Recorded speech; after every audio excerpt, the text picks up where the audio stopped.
Peço que abram as suas Bíblias no segundo livro de Reis, capítulo 23. Leremos a partir do versículo 36. Segundo livro de Reis, capítulo 23, a partir do versículo 36. Assim diz a palavra do Senhor. Tinha Jeoaquim a idade de 25 anos quando começou a reinar, e reinou 11 anos em Jerusalém. Sua mãe se chamava Zebida e era filha de Pedaías de Ruma. Fez ele o que era mal perante o Senhor, segundo tudo quanto fizeram seus pais. Nos dias de Jeoaquim, subiu Nabucodonosor, rei da Babilônia, contra ele, e ele por 3 anos ficou seu servo. Então se rebelou contra ele. Enviou o Senhor contra Jeoaquim bandos de caldeus e bandos de sírios e de moabitas e dos filhos de Amon. Enviou-os contra Judá para o destruir, segundo a palavra que o Senhor falara pelos profetas, seus servos. Com efeito, isto sucedeu a Judá por mandado do Senhor, que o removeu da sua presença por causa de todos os pecados cometidos por Manassés, como também por causa do sangue inocente que ele derramou, com o qual encheu a cidade de Jerusalém. Por isso o Senhor não quis perdoar. Quanto aos mais atos de Jeoaquim e a tudo quanto fez, porventura não estão escritos no livro da história dos reis de Judá? Descansou Jeoaquim com seus pais, e Joaquim, seu filho, reinou em seu lugar. O rei do Egito nunca mais saiu da sua terra, porque o rei da Babilônia tomou tudo quanto era dele, desde o ribeiro do Egito até ao rio Eufrates. Que Deus abençoe a exposição da sua palavra. Há um tempo atrás, irmãos, eu li uma notícia que dizia que lá na Europa, em países como a Holanda ou a Alemanha, vários templos cristãos estavam sendo vendidos, sendo transformados em restaurantes, museus, livrarias, até mesmo bares. Veja, eram lugares que eram igrejas, igrejas se abrigavam nesses prédios, mas em algum momento essas igrejas se esvaziaram. Em algum momento elas não conseguiram mais manter ali o seu prédio, manter ali o seu patrimônio. Em certo ponto, já não havia mais nada. Já não havia mais igreja, já não havia mais comunidade, e o templo tornava-se então um museu. Uma estatística de 2015 diz que a igreja da Inglaterra estava fechando na época cerca de 20 congregações por ano. Que cerca de 200 congregações na Dinamarca eram inviáveis ou estavam subutilizadas. Na Holanda, era estimado que entre 2015 e 2019, cerca de 700 igrejas protestantes se fechariam. São números, de fato, alarmantes. E eu quero que você imagine que esses templos, esses prédios, um dia abrigaram igrejas saudáveis. Houve um tempo em que cristãos se esforçaram, trabalharam, se sacrificaram, doaram, fizeram mutirão para poder construir aqueles templos. Havia pessoas ali, havia uma comunidade ali. Pessoas se consagraram ao Senhor naqueles lugares, adoravam a Deus nesses prédios. Mas agora, os prédios estavam em decomposição, sendo vendidos, sendo transformados em outras coisas. O que aconteceu?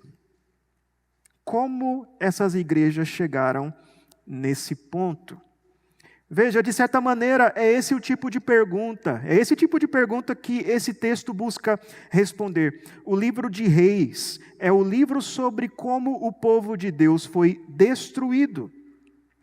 A nação que Deus escolheu para ser luz para os povos, para ser o seu povo santo, se dividiu e foi destruída em 2 etapas. Vocês já viram como o reino do norte, Israel do norte, foi levado pela Síria e deixou de ser um povo. E agora o reino do sul estava caminhando aqui para o seu exílio na Babilônia. E quando o povo estava exilado na Babilônia, o povo se perguntava: por que isso aconteceu? Por que a nossa nação foi destruída? Por que Deus permitiu que o povo santo, o povo escolhido, fosse levado, que o templo fosse destruído? Será que Deus descumpriu as suas promessas? Será que Deus foi infiel à aliança? Foi para responder essas perguntas que os profetas escreveram o livro de Reis, que originalmente era um livro só. Na nossa Bíblia está dividido em duas partes, mas era um livro só, o livro de Reis. Esse livro narra a história do povo de Deus e foi escrito durante o exílio na Babilônia. E a pergunta que esse livro busca responder é a seguinte: por que o povo de Deus foi destruído? E a resposta é a seguinte: o povo de Deus foi infiel, descumpriu os preceitos da aliança, se afastou do Deus vivo e sofreu as maldições do pacto. Deus é sempre fiel, o povo é que foi infiel. Deus é paciente, Deus enviou profetas, Deus deu muitos sinais do seu juízo, mas o povo não quis se arrepender. E aqui nesse texto que nós lemos, nós vemos os últimos momentos antes do desastre. Vemos aqui os fatores que levaram o povo de Israel a esse fim, de modo bem resumido aqui. E quando nós olhamos para a história daquelas igrejas na Europa, que se acabaram, o que vemos no passado delas é um gradativo afastamento da verdade. Essas igrejas na Europa não foram destruídas pela cultura ao seu redor. Elas não foram destruídas pela perseguição. Não foram destruídas pela ação de um governo, de um Estado tirano. Não, elas causaram a sua própria destruição.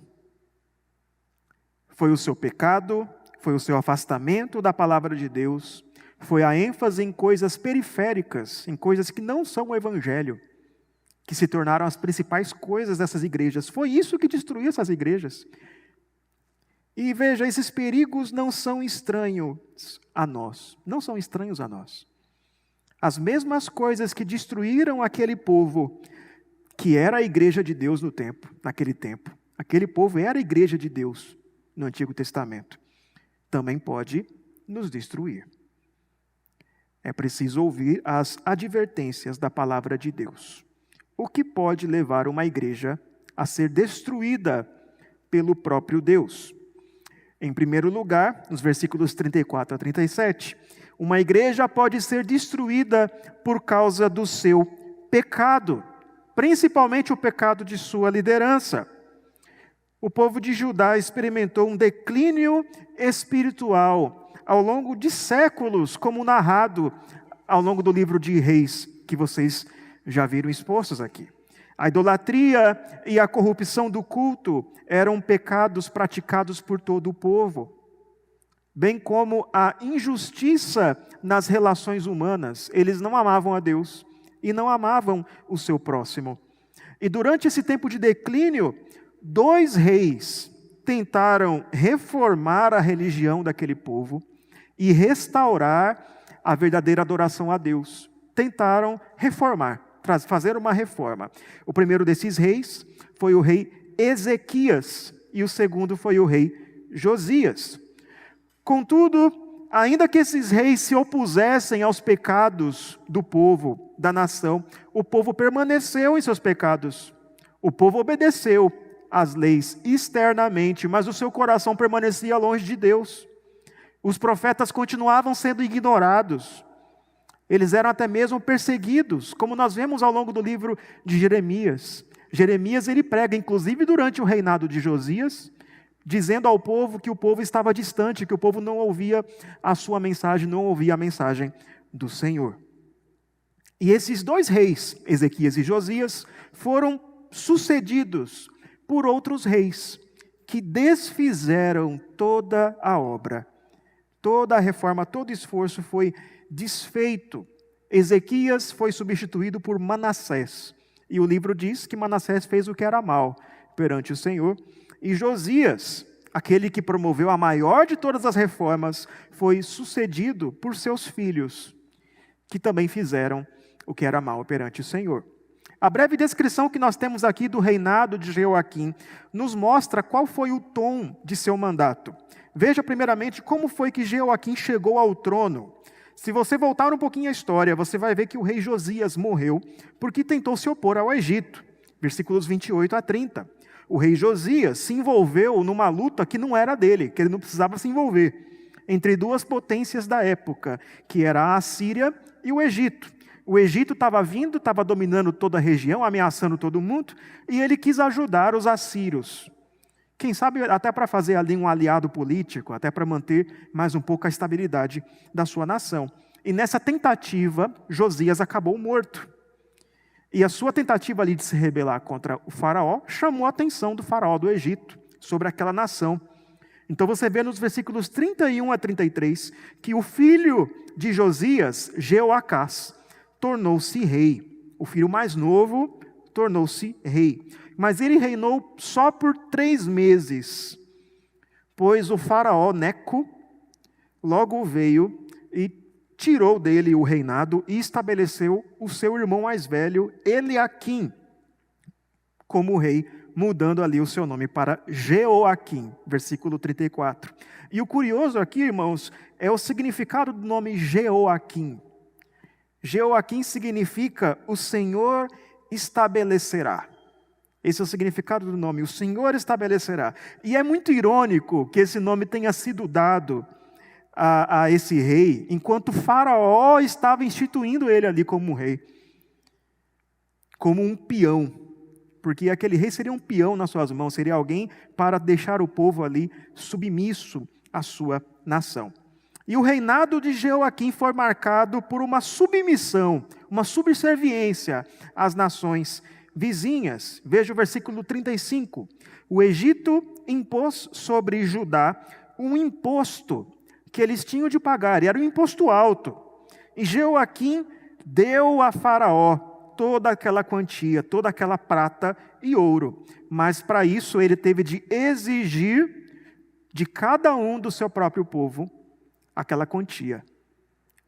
A ideia aqui, principalmente no termo exigir, usado aqui, que é um termo usado para oprimir, opressão, é essa a ideia aqui, é que para cumprir o que exigia Faraó, Jeoaquim impôs um fardo pesado sobre o seu povo. Um fardo pesado. Ele preferia fazer o seu povo sofrer do que perder o seu posto, do que criar ali um problema internacional. Jeoaquim era um líder fraco. Versículo 36. O texto diz que ele tinha 25 anos quando começou a reinar. E veja lá no versículo 31, que o seu irmão mais novo, né, Jeoacás, tinha 23 anos. No versículo 31 diz.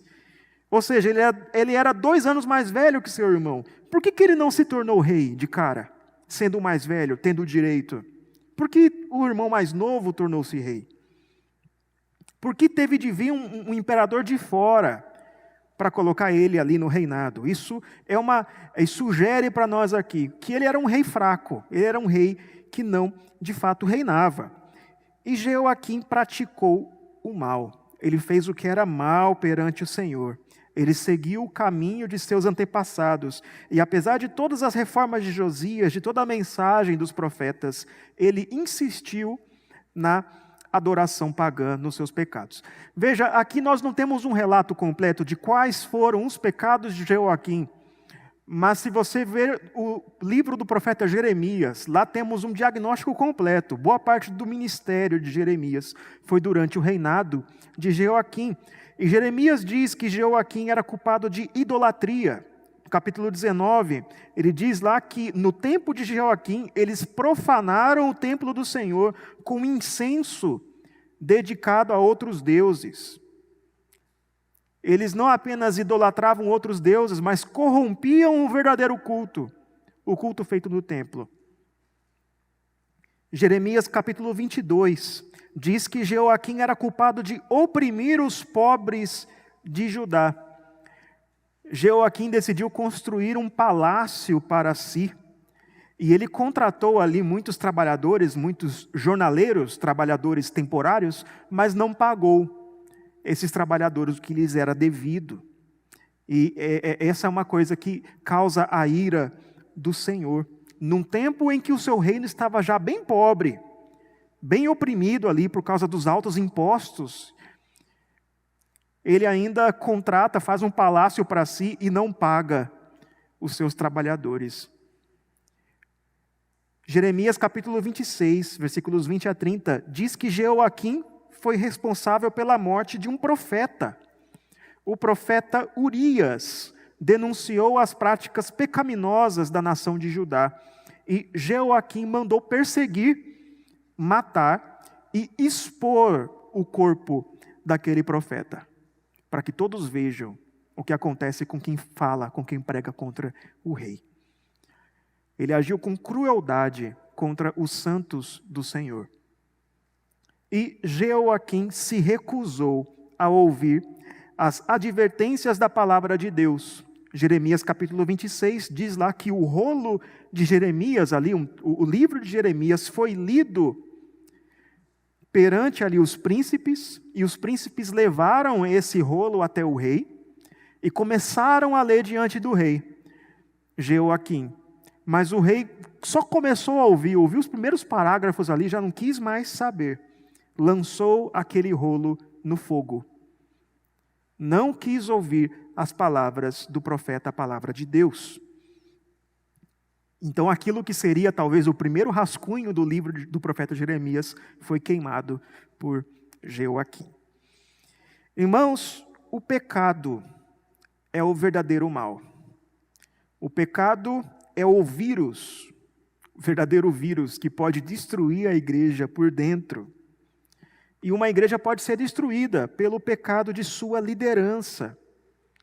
Uma liderança fraca, uma liderança que não busca purificar a igreja por meio da disciplina, deixa que o pecado role solto, deixa que o pecado corra desenfreado dentro da igreja. Uma liderança que se preocupa mais com seus cargos, mais com a sua influência, mais em se manter no poder, do que com a verdade. Isso pode levar a igreja à destruição. Uma igreja também pode ser destruída pelo pecado de seus membros. E quando esses pecados são irrefreados, quando não há disciplina, quando a fofoca corre solta dentro da igreja, isso pode destruir a igreja por dentro. Don Carson lista algumas maneiras pelas quais a igreja pode ser destruída por dentro. Veja só, ele diz: o faccionalismo pode destruir a igreja, as panelinhas, as facções, isso destrói a igreja. A heresia destrói a igreja. Tirar os olhos da cruz e deixar que outros assuntos periféricos dominem a agenda destruirá a igreja.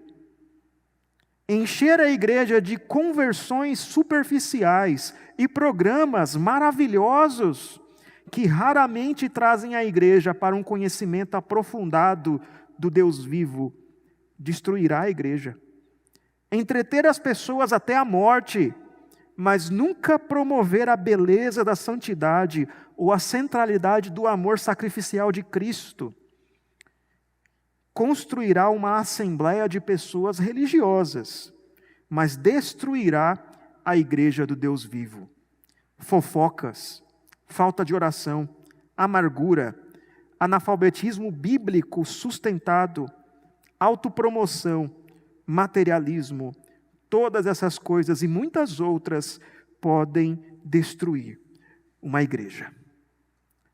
Você pode ser destruído por causa do pecado. O pecado desenfreado, o pecado não confessado, o pecado sem arrependimento. Não pense que por fazer parte da igreja visível, da igreja nominal, você está livre dos efeitos destrutivos do pecado. Igrejas locais podem ser fechadas. A igreja invisível não, mas a igreja local pode ser fechada por causa do pecado. Uma segunda coisa que pode levar uma igreja a ser destruída pelo próprio Deus é não ouvir as advertências da palavra de Deus. Capítulo 24, versículos 1 a 4.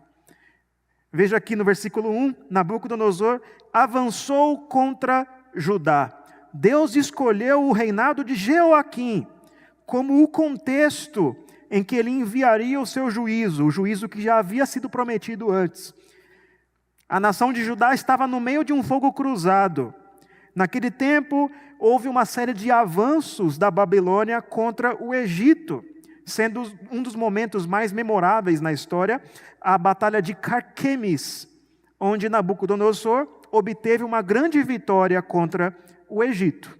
E desde então, desde essa batalha, Nabucodonosor dominou ali a região da Palestina, a região onde ficava Judá. E diz aqui que Jeoaquim serviu a Nabucodonosor por 3 anos. E agora ele não pagaria mais tributo ao faraó Neco. Ele pagaria tributo a Nabucodonosor. E ele permaneceu assim, submisso, durante um período de 3 anos, até que ele se rebelou. Nós não sabemos exatamente qual foi o teor, como foi essa rebelião de Jeoaquim, mas dá para imaginar o motivo. Quem colocou Jeoaquim no poder foi o faraó. E com certeza continuar sendo um vassalo daquele que o colocou no cargo era muito mais confortável do que servir a esse novo senhor, que não sei quem é, não sei de onde veio, não sei o que ele quer de mim. Então, após algumas vitórias da Babilônia, o Egito começou a se fortalecer. O Egito começou a recuperar sua força militar. E nós temos que até mesmo conseguir algumas vitórias em algumas batalhas ali, os historiadores dizem.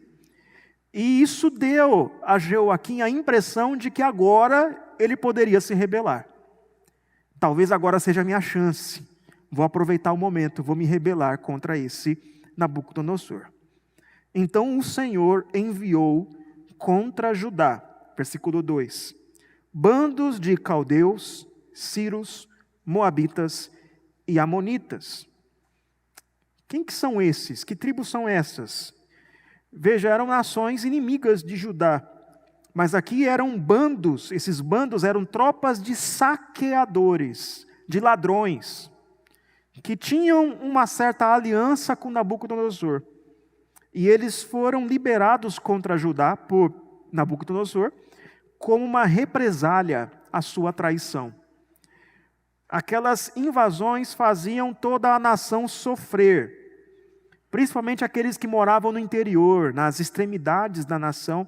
Eles eram obrigados a irem para Jerusalém se refugiar. É o caso dos recabitas, que você vê lá em Jeremias capítulo 35. Eles estavam numa região extrema, na extremidade de Judá, mas foram até Jerusalém para obter refúgio, porque Nabucodonosor começara a vir. E a fome e a miséria começaram a tomar conta da nação. A economia começou a ser afetada. Mas preste atenção na afirmação teológica que o versículo 2 faz. Ele diz que enviou o Senhor. Quem enviou aquele bando de saqueadores foi o Senhor. Foi Deus quem fez isso, para que se cumprisse o que já havia sido falado pelos profetas.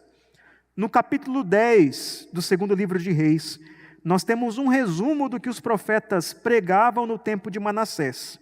E lá no capítulo 10, no capítulo 21, versículo 14, tem aqui: abandonarei o resto da minha herança e entregá-lo-ei nas mãos de seus inimigos. Servirá de presa e despojo para todos os seus inimigos. Capítulo 21, versículo 14. Os profetas pregavam ali que o povo de Judá seria entregue na mão de inimigos. E veja também o que Jeremias disse, ainda no tempo do rei Josias, no capítulo 25, versículos 8 a 9 do profeta Jeremias. Ele diz assim, no tempo de Josias ainda: portanto, assim diz o Senhor dos Exércitos, visto que não escutastes as minhas palavras, eis que mandarei buscar todas as tribos do norte, diz o Senhor, como também a Nabucodonosor, rei da Babilônia, meu servo, e os trarei contra esta terra, contra os seus moradores e contra todas estas nações em redor, e os destruirei totalmente, e os porei por objeto de espanto e de assobio e de ruínas perpétuas. Então Deus diz, eu trarei Nabucodonosor e todos os seus inimigos, todas as tribos do norte. E é o que ele faz aqui, está se cumprindo. O juízo vem da parte do Senhor. O texto deixa claro que era Deus quem movimentava todo o cenário mundial. A invasão de Nabucodonosor era algo anunciado pelos profetas, bem como a invasão das tribos do norte. Quem está punindo Judá é o próprio Deus. E ele prometeu fazer isso. Quando fez aliança com aquele povo, Deus prometeu que se descumprissem os preceitos da aliança, eles seriam expulsos daquela terra e virariam presa de seus inimigos. E foi isso que aconteceu. Os reis ficaram muito aquém, muito abaixo do ideal de Deus, daquilo que Deus queria de um rei, conforme Deuteronômio capítulo 12.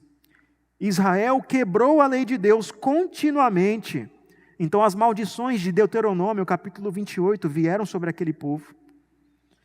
E ainda assim Deus foi paciente, enviou profetas, deu advertências, e os profetas operaram ali sinais, e pregaram contra os pecados de Israel e de Judá. Mas ainda assim o povo não ouviu as advertências da palavra de Deus. Por que Deus estava enviando todas aquelas nações contra Judá? Temos aqui no versículo 2, que Deus estava fazendo para destruir. Versículo 2. A ideia aqui é que o povo de Deus já havia chegado no ponto sem volta. Deus iria remover aquele povo da sua terra. Versículo 3 ele usa o verbo remover. Aquele povo que havia desfrutado das bênçãos de uma aliança visível com Deus, agora estava sendo removido de sua presença. Deus estava fazendo isso por um mandado seu, versículo 3, por um decreto seu. Foi pelo seu decreto, foi por sua decisão. A sua decisão é soberana. E Deus decidiu que a maldição então deveria recair sobre aquele povo. Deus estava fazendo isso porque Ele não quis perdoar. Versículo 4. Veja, perdoar é uma decisão divina. E apesar daquele povo fazer parte da igreja visível e estar numa relação de aliança externa com Deus, aquele povo demonstrou que não era regenerado. Pelo menos não a maioria. Não se arrependeu de seus pecados. Não ouviu as advertências da palavra. Por isso Deus não perdoou. Veja, você pode fazer parte da igreja e ao mesmo tempo não fazer parte da igreja. Você pode fazer parte da igreja visível de Deus. Você pode ter nascido na igreja, crescido na igreja, ter professado a sua fé externamente com a sua boca. Você pode ser membro da igreja, ter cargos na igreja, mas ainda assim não fazer parte da igreja invisível, que é aquela igreja que é unida a Cristo, numa união espiritual. Aquela igreja que desfruta da sua aliança de um modo especial, que recebe de fato as bênçãos, o perdão de Deus. Aqueles que são unidos a Cristo, ouvem a sua voz, dão ouvidos à sua palavra, se arrependem de seus pecados e vivem uma vida digna do Evangelho.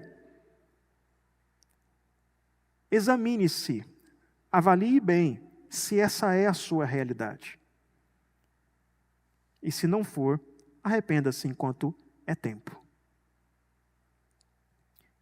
Uma igreja pode ser destruída por uma obra da soberania de Deus. Versículos 5 a 7. Deus é soberano sobre a igreja. Ele é o Senhor da igreja. E apesar de nós termos autoridades e lideranças, oficiais, presbíteros, diáconos, E algumas autoridades por aí agem com tirania, com politicagem, alguns se autodenominam apóstolos e trabalham em oposição aos mandamentos de Deus. Deus permanece no controle de sua igreja. O reinado de Jeoaquim teve fim com a sua morte, versículo 6. E é interessante que o texto não nos diz nada a respeito das circunstâncias de sua morte. Não é como o relato da morte de outros reis, que nós vemos ao longo do livro. Lá nós temos uma descrição de como eles morreram, mas aqui nada nos é dito. A causa da morte é misteriosa. O livro de Daniel e o segundo livro de Crônicas dizem que Jeoaquim foi levado para a Babilônia, mas não sabemos o que aconteceu com ele depois disso. E alguns historiadores dizem até mesmo que ele pode ter sido morto pelos próprios judeus, por seus próprios compatriotas, por causa das consequências de sua rebelião, que foram danosas a todo o povo. Não sabemos, mas o ponto é que o seu reinado de tirania e de subserviência acabou. O poderio de Faraó sobre toda aquela região também acabou, versículo 7.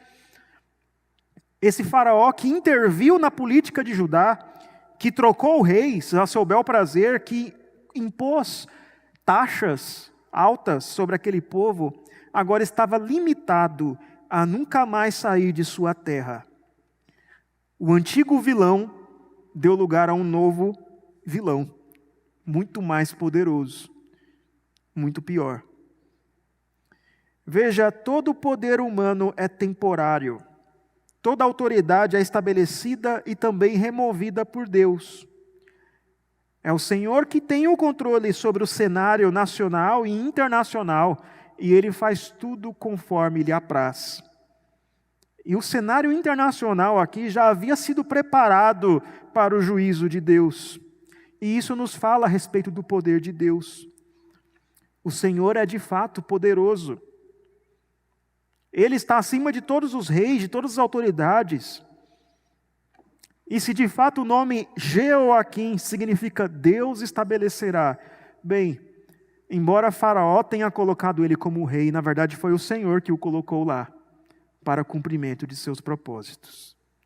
Não foram circunstâncias do acaso, não foi coincidência que fez com que Judá fosse destruída.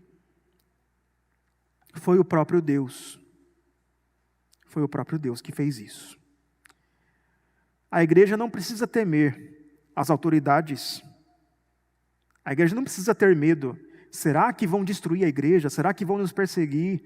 Será que o marxismo cultural e tantas outras ameaças que se levantam contra a igreja vai ser o fim da igreja? Bem, a igreja não é destruída de fora para dentro não, gente. A igreja é destruída de dentro para fora. A igreja se destrói por causa do pecado.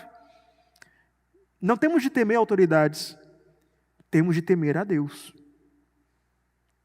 Você deve temer a Deus. E odiar o pecado. Porque o pecado é de fato o inimigo. Veja, aquele povo foi destruído. Aquela igreja foi fechada. Por causa do próprio Deus. Pelo próprio Deus. Por causa do seu pecado. Por não ouvir as advertências da palavra. Pela mão do próprio Deus, pela sua soberania. Os efeitos da queda afetaram a relação daquele povo com Deus, de modo que eles foram incapazes de serem fiéis à aliança que Deus estabeleceu com eles. Nós também somos pecadores.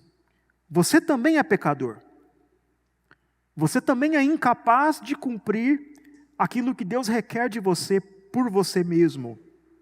Se você for deixado por conta própria, você também vai ser um pecador compulsivo. Você também vai ser surdo às advertências da palavra de Deus. Você também vai ser condenado. Como não ser destruído? Como a igreja pode não ser destruída pelo próprio Deus? A única maneira de não ser destruído é se submetendo à liderança do verdadeiro rei. Veja, a expectativa de todo o Antigo Testamento é pela chegada do verdadeiro rei. aquele rei que viria da linhagem davídica, um filho de Davi, cujo trono seria inabalável, eterno, que reinaria para sempre, seu reino é inabalável. Esse rei que guiaria o povo em santidade. Toda a expectativa do Antigo Testamento é por aquele descendente da mulher, que pisaria na cabeça da serpente, que resolveria o problema do pecado. E nem Ezequias, nem Josias, nem Manassés, nem Joaquim, nenhum deles é esse rei. Nenhum deles podia mudar o coração do povo. Mas ainda havia esperança para Judá. Deus não os destruiria completamente. Apesar de toda a destruição aqui que nós vemos, e do exílio que viria no reinado do seu filho, nós vemos lá no final do livro, e aqui é um spoiler para você, olha lá no final do livro, capítulo 25, versículos 27 a 30, que Joaquim, filho de Jeoaquim, era servido na mesa do rei da Babilônia. No meio do exílio, Deus estava protegendo, mantendo aquela família de forma sobrenatural. E isso mantém a esperança. A linhagem de Davi ainda não acabou. O filho de Davi ainda viria. Deus ainda iria reverter essa história, trazendo o verdadeiro rei, o nosso rei Jesus. O nosso rei Jesus. Esse rei, ele fez aquilo que o povo é incapaz de fazer por conta própria. Ele é o verdadeiro rei, um rei forte, um rei incorruptível, um rei que guia o seu povo em santidade, um rei que não coloca fardo sobre o seu povo, mas carrega o nosso fardo. Esse é o rei Jesus. A solução para ajudar não viria por meio de seus reis falhos. A solução para você não vem de você mesmo. Você não é capaz de resolver sua própria vida. Mas nós temos um rei que nos dirige, que nos guia, que não tem pecado, que é forte, que vive de modo que agrada a Deus, cuja autoridade é sobre toda a terra. E a única maneira de você escapar da destruição é se você confiar nesse rei. Então você entrará no reino eterno e inabalável. E se você confia nesse rei, você sabe que ainda que ele destrua essa nação, a nossa nação, ainda que perseguições e sofrimentos nos sobrevenham, nós estaremos seguros, você estará seguro, pois faz parte do reino inabalável. Ouça as advertências da palavra de Deus. A Bíblia diz a quem você deve adorar e te alerta contra a idolatria. A Bíblia diz como você deve adorar e te alerta contra a profanação do culto. A Bíblia diz a maneira que você deve tratar o seu irmão e alerta contra o derramamento de sangue inocente. Ignorar as advertências da palavra de Deus trará consequências, cedo ou tarde. Uma igreja que ignora as advertências da palavra, seja por causa da sua tradição, sempre fizemos assim, por que mudar agora? Porque a Bíblia diz, é uma boa razão, né, para mudar. Nós não sempre fizemos assim. Ou que ignora a palavra de Deus por causa da modernidade, acabará sucumbindo, cedo ou tarde. E se você é cristão, se você é crente, negligenciar os meios de graça que Deus lhe deu, a sua fé vai se enfraquecer. E cedo ou tarde você sucumbirá. Aqueles que seguem a Jesus, que confiam em Cristo, seguem o seu exemplo, buscam obedecer os mandamentos, confiam em suas promessas, tremem diante das advertências da palavra. Que Deus nos abençoe, que Deus abençoe a sua santa igreja. Amém.